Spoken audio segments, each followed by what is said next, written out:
Sanida Falahaini, Iis Istiqomah, dan Salma Nabila. 3 siswi SMA Negeri 1 Tegal, Jawa Tengah ini berhasil menemukan varian baru makanan tahu dengan bahan dasar biji nangka.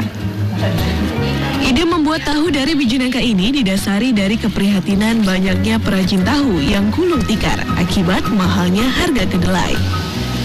Ketiganya kemudian berpikir untuk memanfaatkan biji nangka menjadi bahan baku tahu pengganti kedelai.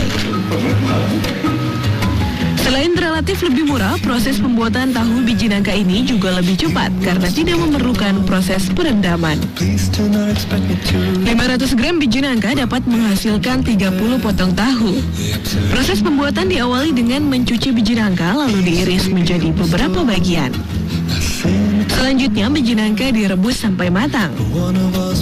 Setelah itu biji nangka yang sudah matang dihancurkan menggunakan mesin blender sampai halus. Sari biji nangka disaring lalu direbus.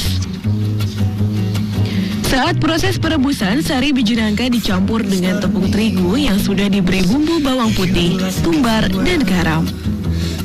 Sari biji nangka dan tepung terigu diaduk sampai menjadi bubur.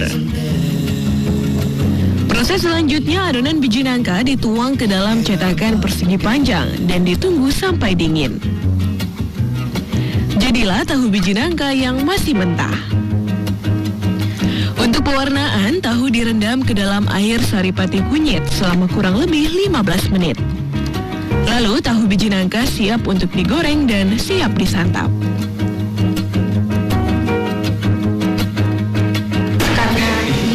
Kita dapat secara cuma-cuma dari pasar, kalaupun kita membeli itu relatif murah sekali, sedangkan kedelai seperti kita tahu sekarang sudah amat sangat mahal. Kalau proses pengolahannya sendiri, biji nangka sama proses pengolahan biji nangka sama tahu kedelai relatif sama, malah kalau tahu kedelai makan waktu yang cukup lama, sedangkan kalau tahu biji nangka cukup singkat. Tahu hasil karya para siswa berprestasi ini mampu meraih juara dalam Lomba Karya Ilmiah Remaja Sentral Java Science Competition di Fakultas Biologi Universitas Jenderal Sudirman Purwokerto pekan lalu. Soal rasa, tahu biji nangka karya 3 pelajar berprestasi ini tidak kalah gurih dan lezat dengan tahu kedelai. Meski kandungan proteinnya lebih rendah dibandingkan tahu kedelai, namun kandungan karbohidrat tahu biji nangka lebih tinggi serta kandungan lemak lebih rendah. Pihak sekolah akan terus mendorong siswa untuk menyempurnakan tahu biji nangka, antara lain menyempurnakan tekstur tahu agar lebih halus serta cita rasa yang lebih gurih, sehingga dapat memiliki nilai jual ke pasaran umum. Demikian laporan Wiwing Wiwoho dari Tegal, Jawa Tengah.